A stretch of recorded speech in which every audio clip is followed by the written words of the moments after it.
Hendrix, thank you for joining Rink Report today ahead of a very exciting week, opening night on Wednesday against Boston. But exciting for you personally as well. Congratulations on making this opening night roster. How much are you looking forward to a fresh start and being able to excel this year? Yeah, looking forward to it. Obviously, I've mentioned that a lot, but last year wasn't easy. And, there's a lot of unfinished business that went through my mind in the 27 games that I played. So I was looking forward to coming here and having a good camp and, making that team. And so truly excited for Wednesday. I think it's a fun season that's ahead of us. And, to start it off in 2 days will be very, very exciting. So, very, very happy. Talk about your training camp, a huge reason why you are where you are today. 7 points in these preseason games. What was the difference between last year and this year for you? I think just learning from your mistakes and obviously just the compete level, I think. Last year I got into camp and my games weren't great and just wasn't very consistent, maybe trying to force it a little bit and make plays that maybe weren't there. And I think this year the only focus, and I've said that before, was kind of just be the hardest working guy and trying to be a good two-way and prove that I can be a good defensive player, that I can win face-offs. Obviously it's only 5 games, but I'll try to get better at it and make plays, use my speed. And so I think that's what it was this year. And It's certainly something you or any other player for that matter would never use as an excuse, but time in Hershey for development so important and great for championships, for you to experience 2 Calder Cups. But from a player standpoint, how much of an impact does it have when you kind of forget, okay, you go on that long run, win, great, celebrate, but your off season is then so shortened?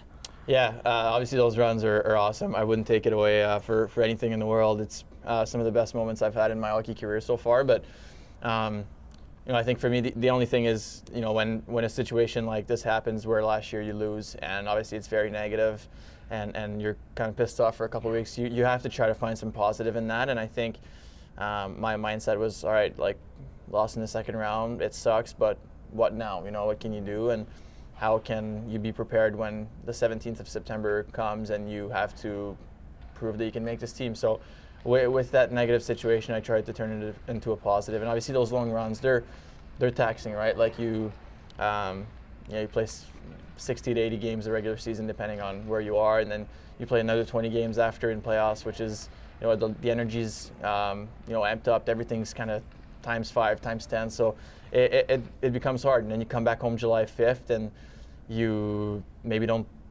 spend as much time not going in the gym as you want to and stuff like that. So it's just little things that make a difference. But I think, obviously losing early this year sucked for a couple of weeks. But when you look back at it, I think it was beneficial, not only for the physical part of it, but the mental part, just kind of doing nothing for a couple of weeks. And then when you're back, you feel awesome.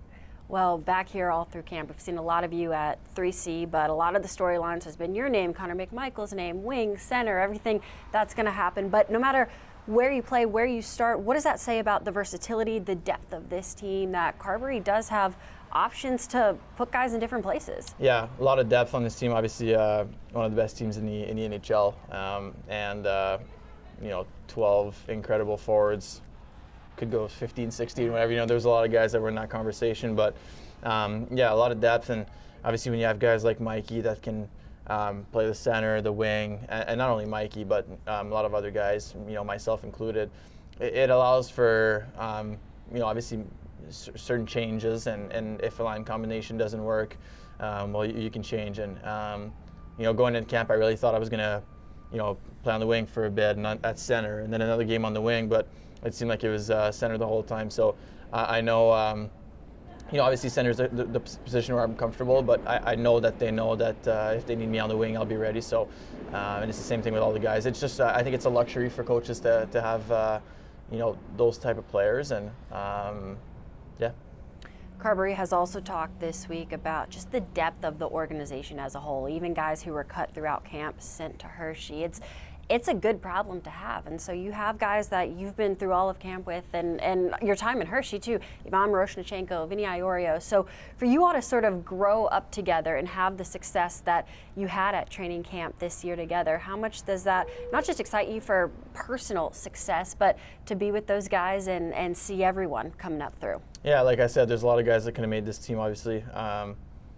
You think about the two guys you mentioned, but it's just the way they've been drafting and trading. I think the last couple of years has been exceptional. You know, I remember probably like 4 years ago or 5 years ago when it was my first camp when I was 19. You know, I was like, oh, the Caps are going to go into rebuild eventually. Like, guys are becoming a little older, and then you look at the turnaround that they've had within these 4 years. Like, it's incredible, and it speaks to the organization, speaks to the people that work for the organization, and the players that they draft. You know, we've every guy, it seems like, that gets drafted, and you meet those guys every year. It's like, oh, he's really nice and he's really good. You know, it's always the same thing. So I think the organization's done a really good job, and credit to them, the players, everyone. And I think we're building something truly special here for you know, not just this season but a long time. And you look at the success Hershey's had the last couple of years, South Carolina, like it's you know, it's very special. So great organization, and you know, credit to them. Well, a lot to look forward to with this organization, a lot to look forward to this week. Hendrix, thanks so much for your time, and good luck Wednesday night. Thank you very much.